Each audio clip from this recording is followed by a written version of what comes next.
Hello friends, welcome to my channel. आज मैं आपको फाइनेंशियल अकाउंटिंग 2 नाણાકીय हिसाबी पद्धति 2 का चैप्टर नंबर 3 ब्रांच अकाउंट साखाना हिसाबों सिखाऊंगी। ये वीडियो दोनों मीडियम के लिए हेल्पफुल रहेगी। मैं गुजराती और इंग्लिश दोनों में एक्सप्लेन करूंगी। ये चैप्टर के रिलेटेड ऑलरेडी मैंने एक वीडियो अपलोड कर दी है जिसमें मैंने ये चैप्टर का बेसिक कॉन्सेप्ट समझाया है और ये चैप्टर में जो अकाउंट खाते बनाने के होते हैं उसका फॉर्मेट समझाया है और इसमें कौन सी एंट्रियाँ होएगी वो बताइए। अगर आपने ये वीडियो ना देखी होवे तो इसकी लिंक मैं डिस्क्रिप्शन में दे दूंगी, आप जाके देख लेना। और आज हम क्वेश्चन नंबर 2 करेंगे वाडिया ट्रेडर्स का सम। इसमें बोला है वाडिया ट्रेडर्स की एक शाखा ब्रांच जो है वो नागपुर में है। मुख्य ऑफिस मूल कीमत पे माल भेजती है, हेड ऑफिस जो है कॉस्ट प्राइस पे गुड्स भेजती है और शाखा ब्रांच सिर्फ रोकड़ बेचाण करती है, कैश सेल्स करती है। रोकड़ बेचाण कैश सेल्स करने के बाद शाखा ब्रांच के पास जो भी पैसे आते हैं वो तुरंत ही मुख्य ऑफिस हेड ऑफिस को भेज देती है और परचूरण खर्च के लिए पेटी एक्सपेंस के लिए मुख्य ऑफिस पेटा रोकड़ पेटी कैश भेजती है। उसके अलावा जितने भी खर्चे एक्सपेंस होते हैं वो हेड ऑफिस पे करती है, मुख्य ऑफिस चुकाती है। और यहाँ पे हमारे क्या तैयार करने का बोला है, તારીખ 31/3/2023 રોજ પૂરા થતા વર્ષ માટે મુખ્ય ઓફિસના ચોપડામાં શાખા ખાતું, શાખાનું વેપાર અને નફા નુકસાન ખાતું તૈયાર કરો. Prepare branch account, branch trading account and branch profit and loss account. तो हमने जो ये खाते बना लिए हैं, शाखा खातु ब्रांच अकाउंट, शाखाનું व्यापार खातु ब्रांच ट्रेडिंग अकाउंट और शाखाનું नफा नुकसान खातु branch profit and loss account. सम में कुछ एंट्रियाँ मिसिंग होती है तो उसको ढूंढने के लिए हमने पेटा रोकड़ खातू पेटी केस अकाउंट बनाया है यहाँ पे। अब हम सम स्टार्ट करते हैं। तो अब हम सबसे पहले शाखा खातू ब्रांच अकाउंट क्लोज करेंगे, बंद करेंगे। इसके लिए सारी एंट्रियाँ हम सबसे पहले शाखा खातू ब्रांच अकाउंट में ही करेंगे। अब हम आपको यहाँ पे क्या बोला है, माल नो स्टॉक बोला है, स्टॉक बोला है और इसकी डेट दे दी है 31/3/2022 और हमारा साल कब खत्म होता है, 31/3/2023 को। तो ये हमारा ओपनिंग स्टॉक हो गया, सरूनो स्टॉक हो गया। कितना है, 1000। तो इसकी एंट्री हम शाखा खातू ब्रांच अकाउंट की उधार बाजू डेबिट साइड पे करेंगे। याद रखना, जितनी भी मिलकत असेट्स हो गए उसका ओपनिंग बैलेंस सरूनी बाकी को हम उधार बाजू डेबिट साइड पे लिखेंगे और जितना भी देवा लाइबिलिटीज हो गए उसकी सरूनी बाकी ओपनिंग बैलेंस को हम जमा बाजू क्रेडिट साइड पे लिखेंगे। तो हम यहाँ पे लिख देते हैं बाकी आगळ लाव्या balance brought down stock opening stock कितना है, 1000। अब इसके बाद है रोकड़ शिल्लक कैश और इसकी डेट क्या है, 31/3/2022। तो ये भी हमारा ओपनिंग बैलेंस हो गया, सरूनी बाकी हो गई। इसकी एंट्री भी हम उधार बाजू डेबिट साइड पे करेंगे। कितना है, 200। तो हम यहाँ पे लिख देते हैं रोकड़ शिल्लक कैश 200। अब इसके बाद हम आपको बोला है पेटा रोकड़ पेटी केस और इसकी डेट क्या दी, 31/3/2022। तो ये भी सरूनी बाकी हो गया, ओपनिंग बैलेंस हो गया। कितना है, 140। तो इसकी एंट्री भी हम उधार बाजू डेबिट साइड पे कर देंगे। पेटा रोकड़ पेटी कैश 140। अब इसके बाद है मुख्य ऑफिसेથી મળેલ माल 34,500, गुड्स रिसीवेड फ्रॉम एचओ 34,500। तो इसकी एंट्री हम कहाँ करेंगे, तो इसकी एंट्री हम उधार बाजू डेबिट साइड पे करेंगे। लिख देते हैं यहाँ पे शाखा ने मोकलेल माल खाते goods send to branch account. कितना है, 34,500। अब उसके बाद है मुख्य ऑफिस ने परत करेल माल 14,500, goods return at to HO 14,500। तो इसकी एंट्री हम जमा बाजू क्रेडिट साइड पे करेंगे। जैसा कि जो माल आया हमारे पास, जो गुड्स आया उसके अपोजिट साइड पे हमने जो परत करा रिटर्न करा उसकी एंट्री होगी। शाखा ने मोकलेल माल खाते, यहाँ पे लिख देंगे हम परत गुड्स रिटर्नेड बाय ब्रांच 14,500। अब इसके बाद है कैश रिमिटेड टू एचओ 60,000, मुख्य ऑफिस ने मोकलेल रोकड़ 60,000। तो इसकी एंट्री हम जमा बाजू क्रेडिट साइड पे करेंगे क्योंकि जब भी शाखा ब्रांच कुछ भी पैसे मुख्य ऑफिस को भेजेगी उसकी एंट्री हम जमा बाजू क्रेडिट साइड पे करते हैं। यहाँ पे लिख देंगे हम रोकड़ खाते कैश अकाउंट, मुख्य ऑफिस ने मोकलेल रोकड़ कैश रिमिटेड टू एचओ 60,000। अब उसके बाद है पेटी केस रिसीवेड फ्रॉम एचओ। कितना है, 200। मुख्य ऑफिस थी મળેલ पेटा रोकड़ 200। तो इसकी एंट्री कहाँ होगी, तो इसकी एंट्री हम उधार बाजू डेबिट साइड पे करेंगे। रोकड़ खाते कैश अकाउंट मोकलेल पेटा रोकड़ पेटी कैश सेंट कितना है 200। अब इसके बाद है मुख्य ऑफिस है जी मड़ेल फर्नीचर और हम आपको डेट दे दी है तारीख 1/10/2022, मतलब कि ये हम आपको साल के बीच में मिला है कितना है 8000। फर्नीचर रिसीवेड फ्रॉम एचओ 1/10/2022 को मिला है कितना 8000। तो इसकी एंट्री हम उधार बाजू डेबिट साइड पे करेंगे। यहाँ पे लिख देते हैं फर्नीचर खाते, फर्नीचर अकाउंट कितना है 8000 और यहाँ पे हम नीचे डेट लिख देंगे 1/10/2022। तो याद रखना जब भी हमारे को मुख्य ऑफिस हेड ऑफिस के पास थी कुछ भी पैसे मिले या फिर गुड्स माल मिले या फिर कोई भी मिलकत असेट्स मिले उसकी एंट्री हम उधार बाजू डेबिट साइड पे करेंगे। अब उसके बाद हम आपको यहाँ पे बोला है पेटा रोकड़ बोला है, पेटी केस बोला है और डेट क्या दे दी है 31/3/2023। तो मतलब कि ये हमारी आखिरी बाकी हो गई, क्लोजिंग बैलेंस हो गया कितना है 100 रुपये। तो इसकी एंट्री हम जमा बाजू क्रेडिट साइड पे करते हैं। जहां हमने मिलकत असेट्स का ओपनिंग बैलेंस शुरुआती बाकी लिखा उसके ऑपोजिट साइड पे मिलकत असेट्स की आखिरी बाकी क्लोजिंग बैलेंस लिखेंगे हम। बाकी आगड़ लई गया बैलेंस क्लोज डाउन पेटा रोकड़ पेटी कैश कितना है 100 रुपये। अब इसके बाद हम आपको बोला है स्टॉक बोला है, मान लो स्टॉक बोला है ना, क्या डेट दे दी 31/3/2023।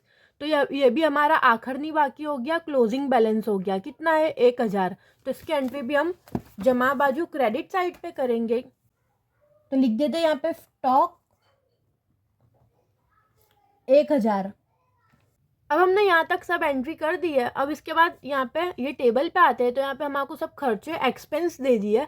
तो इसकी एंट्री हम उधार बाजू डेबिट साइड पे करेंगे, लेकिन हमारे ये खर्चे एक्सपेंस की 2 अमाउंट दी है। तो हमेशा याद रखना शाखा खातू ब्रांच अकाउंट में जो मुख्य ऑफिस थी मड़ेल रकम होएगी, जो रिसीवेड फ्रॉम एचओ होएगा उसकी एंट्री होएगी। तो अब हम एंट्री कर देते हैं इसकी। तो यहाँ पे हम लिखेंगे रोकड़ खाते कैश अकाउंट और जितने भी खर्चे हैं उन सब के नाम लिख के उनकी अमाउंट लिख देते हैं। क्या है यहाँ पे सबसे पहले सैलरी एंड वेजिस पगार अने मजूरी कितना है 10,000। पगार अने मजूरी सैलरी एंड वेजिस 10,000। अब उसके बाद है यहाँ पे रेंट एंड रेट्स भाड़ू अने वेरो कितना है 800। भाड़ू अने वेरो रेंट एंड रेट्स 800। अब इसके बाद है इंश्योरेंस वीमो कितना है 600। वीमो इंश्योरेंस 600। अब इसके बाद है इलेक्ट्रिसिटी बिजली कितना है 300। बिजली इलेक्ट्रिसिटी 300। और उसके बाद है अब यहाँ पे कैरियज एंड वेजिस गाड़ा भाड़ू अने मजूरी कितना है 2000। गाड़ा भाड़ू मजूरी कैरियज एंड वेजिस 2000। और उसके बाद है लास्ट एडवर्टाइजिंग जाहिरात कितना है 600। जाहिरात एडवर्टाइजिंग 600। तो अब हमने ये सब खर्चे एक्सपेंस की एंट्री कर दी है, लेकिन जब भी हमारे को सम में खर्चे एक्सपेंस की ऐसी 2 अमाउंट दी हुए तो हमेशा याद रखना इसकी एक और एंट्री होगी शाखा खातू ब्रांच अकाउंट में, वो है रोकड़ सिलकनी आखिरी बाकी कैश बैलेंस का क्लोजिंग बैलेंस। तो उसको हम कैसे ढूंढेंगे, तो उसको ढूंढने के लिए हम करेंगे जो मुख्य ऑफिस की मड़ेल रकम है रिसीवेड फ्रॉम एचओ इन सब का टोटल करेंगे हम। सर कि 10,000 800 600 300 2,600 तो इन सब का टोटल होता है हमारा 14,300। और नागपुर शाखा चुकवेल रकम पेड बाय ब्रांच इन सब का भी टोटल करेंगे हम 9,500 800 560 300 2,580। तो इन सब का टोटल होएगा हमारा 13,740। तो अब हम मुख्य ऑफिस की मड़ेल रकम रिसीवेड फ्रॉम एचओ का जो टोटल आया 14,300, उसमें से हम माइनस करेंगे नागपुर शाखा चुकवेल रकम पेड बाय ब्रांच का जो टोटल आया 13,740 को। तो इसका आंसर आ जाएगा हमारा 560। तो ये हमारी रोकड़ सिलकनी आखिरी बाकी कैश बैलेंस का क्लोजिंग बैलेंस हो जाएगा। लेकिन अगर हमारे सम में रोकड़ सिलक की सरूनी बाकी दी हुए कैश बैलेंस का ओपनिंग बैलेंस दिया हुआ तो हम उसको भी प्लस करेंगे इसमें। तो देख लेते हैं। तो हमारे को सम में यहाँ पे दिया है कैश का ओपनिंग बैलेंस, रोकड़ सिलक की सरूनी बाकी ये रही कितनी है 200। तो हम इसको भी प्लस करेंगे इसमें। तो 560 + 200 करेंगे तो हमारा आएगा आंसर 760। तो जो ये आंसर आएगा ये हमारा हो जाएगा रोकड़ सिल्लकनी आखरनी बाकी कैश बैलेंस का क्लोजिंग बैलेंस। तो अब हम इसकी एंट्री कर देते हैं। तो इसकी एंट्री कहाँ होएगी, तो जमा बाजू क्रेडिट साइड पे होएगी। तो यहाँ पे लिख देते हैं रोकड़ सिल्लक कैश कितना है 760। सिंपल है। अगर हमारे सम में सरूनी बाकी ओपनिंग बैलेंस नहीं दिया होता रोकड़ सिल्लक का कैश का, तो हम जो आंसर आया 560 उसको ही हम आखरनी बाकी क्लोजिंग बैलेंस समझ के ने इसकी एंट्री कर देते रोकड़ सिल्लक में कैश में। लेकिन हमारे सम में दिया है, इसके लिए हमने ये प्लस करा न, जो आंसर प्लस करने के बाद आया उसको हमने आखरनी बाकी लिया, क्लोजिंग बैलेंस लिया रोकड़ सिल्लक का कैश का। आई होप आपको यहाँ तक समझ में आया होगा। अब इसके बाद हमारे को बोला है फर्नीचर पर 5% लेके घसारो गणवानो छे, डेप्रिशिएट फर्नीचर बाय 5%। और हमारे को फर्नीचर कब मिला है, यहाँ पे फर्नीचर रिसीवेड फ्रॉम एचओ 1/10/2022 को मिला है, मतलब कि हमारे को ये साल के बीच में मिला है और कितना है 8000 है। तो हम फर्नीचर पे घसारो डेप्रिशिएशन गिन लेते हैं। अब हमारे को फर्नीचर 8000 दिया है और उसके ऊपर घसारो डेप्रिशिएशन 5% दिया है। ये जो घसारो डेप्रिशिएशन दिया है ये पूरे साल का है, एनुअल है, वार्षिक है। लेकिन हमारे को फर्नीचर 1/10/2022 को मिला है, मतलब कि साल के बीच में मिला है और हमारा साल 31/3/2023 को ख़त्म होता है। तो इन दोनों के बीच में जितने महीने हैं उतने का ही डेप्रिशिएशन घसारो गिना जाएगा। तो इन दोनों के बीच में कितने महीने हुए, 6 महीने हुए। तो हम सिर्फ 6 मंथ का 6 महीने का ही घसारो गिनेंगे। तो इसके लिए हम करेंगे 8000 गुणिया 5% इंटू में 6/12। तो हमारे को आंसर मिल जाएगा 200। तो ये हमारा हो गया घसारो डेप्रिशिएशन। तो इसकी एंट्री हम शाखा खातू ब्रांच अकाउंट में डायरेक्टली नहीं करेंगे, लेकिन इसकी एंट्री इनडायरेक्टली होगी। मतलब कि जो फर्नीचर की अमाउंट है 8000, उसमें से हम घसारो डेप्रिशिएशन माइनस करेंगे ना, उसके बाद जो अमाउंट आएगा उसको हम फर्नीचर की आखरनी बाकी क्लोजिंग बैलेंस की तरह लिखेंगे। मतलब कि हम शाखा खातू ब्रांच अकाउंट की जमा बाजू क्रेडिट साइड पे यहाँ पे फर्नीचर लिखेंगे, फर्नीचर, और फर्नीचर की अमाउंट ही 8000, उसमें से माइनस करेंगे घसारो डेप्रिशिएशन 200, तो आएगा 7800। तो वो हमारी हो जाएगी फर्नीचर की आखरनी बाकी क्लोजिंग बैलेंस। अब हमने यहाँ तक सारी एंट्री कर ली है, तो अब हम शाखा खातू ब्रांच अकाउंट को बंद करेंगे, क्लोज करेंगे। तो सबसे पहले दोनों साइड का हम टोटल कर लेंगे। जो साइड का टोटल ज़्यादा आएगा वो लिख देंगे हम। जैसा कि जमा बाजू क्रेडिट साइड का टोटल ज़्यादा आता है 84,160, तो हम दोनों साइड लिख देंगे। और जो जमा बाजू क्रेडिट साइड का टोटल आया 84,160, उसमें से हम उधार बाजू डेबिट साइड की सारी एंट्रियां माइनस करेंगे। तो जो डिफरेंस आएगा वो हमारा हो जाएगा नफ़ो प्रॉफिट। हमारा डिफरेंस कितना आया, तो आया 25,820। और अब इसके बाद हम फिर से सारी एंट्रियां करेंगे। तो हमारे को सबसे पहले दे दिया है स्टॉक, मालनो स्टॉक है ने, क्या डेट है 31/3/2022। तो हमारा ओपनिंग स्टॉक हो गया, सरूनो स्टॉक हो गया, कितना है 1000।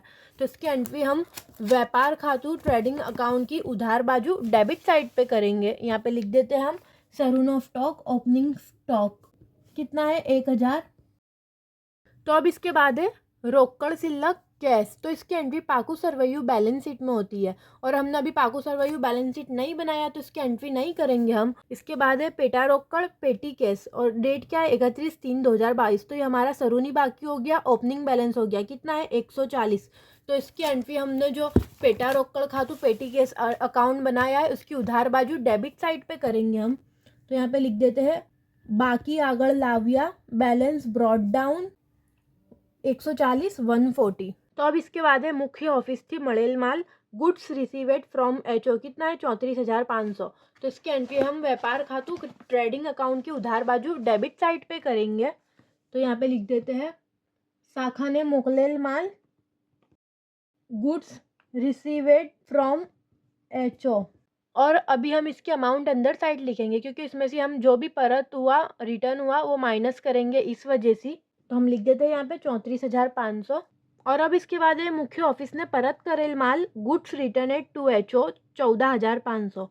तो इसकी एंट्री हम व्यापार खातू ट्रेडिंग अकाउंट की उधार बाजू डेबिट साइड पे शाखा ने मोकलेल माल गुड्स रिसीवेड फ्रॉम एचओ में से माइनस करेंगे। तो हम यहाँ पे लिख देते हैं माइनस शाखाए परत करेल माल गुड्स रिटर्नेड टू एचओ, कितना है 14,500। तो अब 34,500 में से 14,500 माइनस करेंगे और जो अमाउंट आएगी वो बाद लिखेंगे हम, तो उसका आंसर आता है 20,000।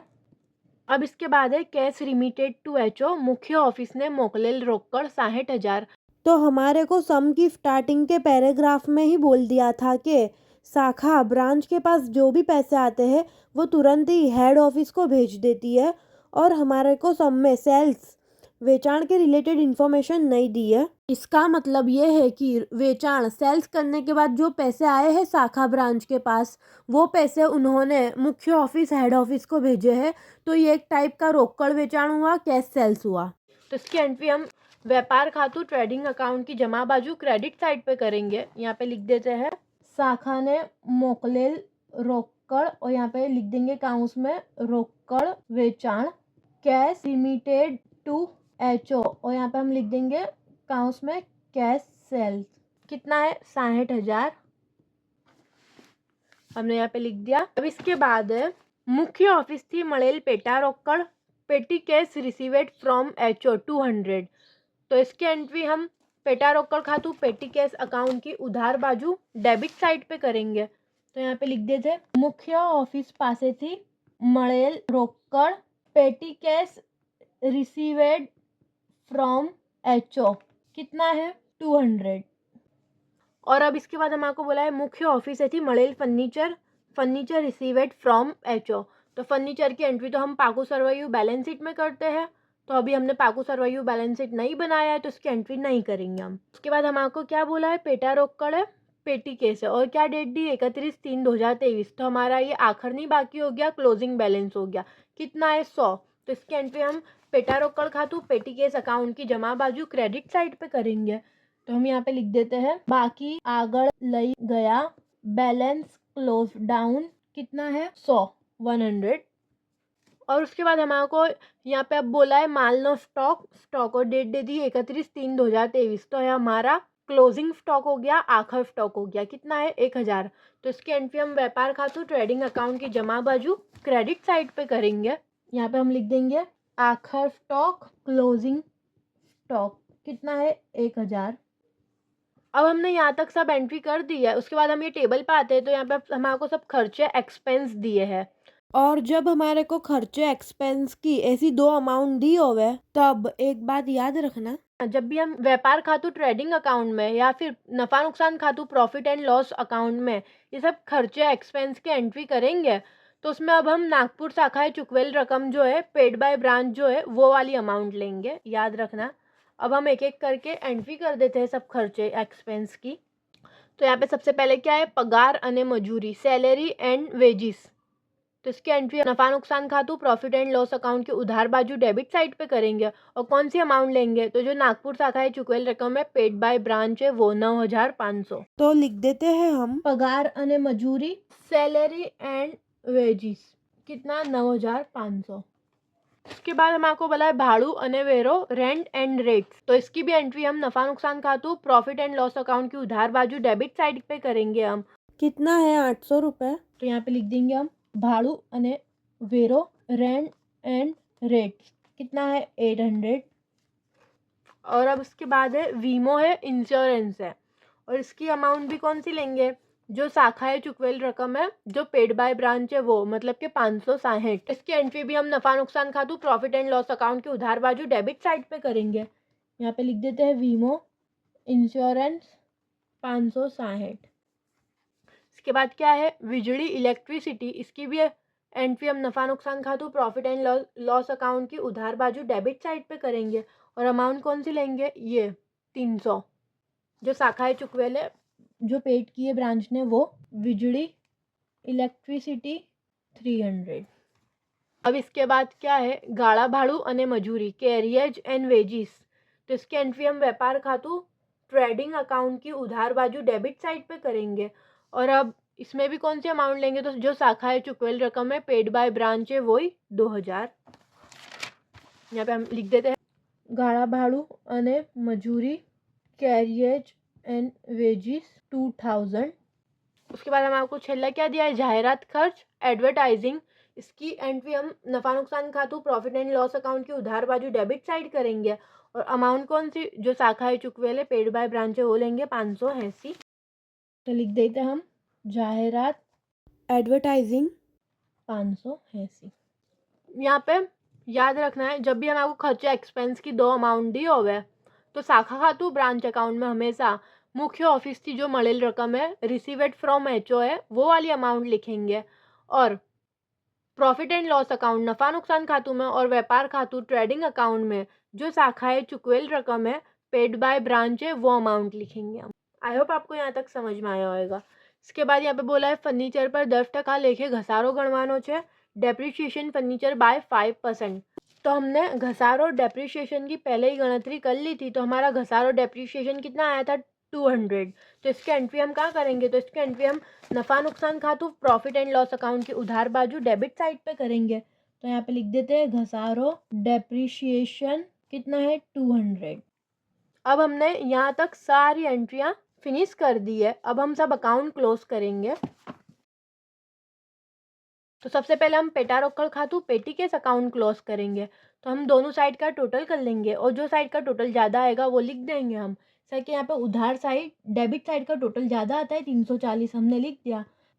और अब जो टोटल आया 340, उसमें से जमा बाजू क्रेडिट साइड की एंट्रियाँ माइनस करेंगे। उसके बाद जो डिफरेंस आएगा वो हमारा हो जाएगा परचूरण खर्च पेटी एक्सपेंस। तो हमारा डिफरेंस आता है 240। तो हमारा परचूरण खर्च पेटी एक्सपेंस कितना हो गया 240। और अब हम परचूरण खर्च पेटी एक्सपेंस को नफा नुकसान खातु प्रॉफिट एंड लॉस अकाउंट की उधार बाजू डेबिट साइड पे ले जाएंगे। तो हम यहाँ पे लिख देंगे परचूरण खर्च पेटी एक्सपेंस कितना है 240। अब इसके बाद हम शाखानु व्यापार खातु ब्रांच ट्रेडिंग अकाउंट बंद करेंगे। तो हम अब दोनों साइड का टोटल कर लेंगे और जो साइड का टोटल ज़्यादा आएगा वो हम दोनों साइड लिख देंगे हम। सेकेंड, जमा साइड क्रेडिट साइड का टोटल ज़्यादा आता है 61,000, तो हमने वो दोनों साइड लिख दिया। तो अब जमा बाजू क्रेडिट साइड के टोटल में से उधार बाजू डेबिट साइड की सारी एंट्रियाँ माइनस करेंगे। तो जो डिफरेंस आएगा वो हमारा हो जाएगा काचो नफो ग्रॉस प्रॉफिट। तो हमारा डिफरेंस कितना आता है 38,000। और अब ये काचो नफो ग्रॉस प्रॉफिट को हम नफा नुकसान खातु प्रॉफिट एंड लॉस अकाउंट की जमा बाजू क्रेडिट साइड पे ले जाएंगे। हम यहाँ पे लिख देते हैं काचो नफो ग्रॉस प्रॉफिट कितना है 38,000। और अब हम नफा नुकसान खातु प्रॉफिट एंड लॉस अकाउंट बंद करेंगे। तो अब सबसे पहले दोनों साइड का टोटल कर लेंगे। जो साइड का टोटल ज़्यादा आएगा वो दोनों साइड लिख देंगे हम। तो जमा साइड क्रेडिट साइड का टोटल ज़्यादा आता है 38,000, तो वो हम दोनों साइड लिख देंगे। और अब जमा साइड क्रेडिट साइड के टोटल में से उधार बाजू डेबिट साइड की सारी एंट्रियाँ माइनस करेंगे। तो जो डिफरेंस आएगा वो हमारा हो जाएगा चोखो नफो नेट प्रॉफिट, और वो कितना आता है तो 25,820। यहाँ पे हमारा ये सम फिनिश हुआ। और कभी भी हमारे को सम टैली करना हो ना कि हमारा सम सही है या गलत है, वो कैसे पता चलेगा, तो हमेशा याद रखना जो नफ़ा नुकसान खातु प्रॉफिट एंड लॉस अकाउंट का जो डिफरेंस आएगा सेके चोखो नफो नेट प्रॉफिट वो, और शाखा खातु ब्रांच अकाउंट का जो डिफरेंस आएगा नफो प्रॉफिट का, वो दोनों सेम होएगा 25,820 25,820। तो इससे हमें पता चल जाएगा कि हमारा सम सही है, राइट है। आई होप आपको यहाँ तक समझ में आया होगा। अगर आपको मेरी ये वीडियो अच्छी लगी तो प्लीज़ इसे लाइक करें, शेयर करें, सब्सक्राइब करें, और आपको जो भी समझी हो मुझे कमेंट सेक्शन में बता देना। Thank you so much.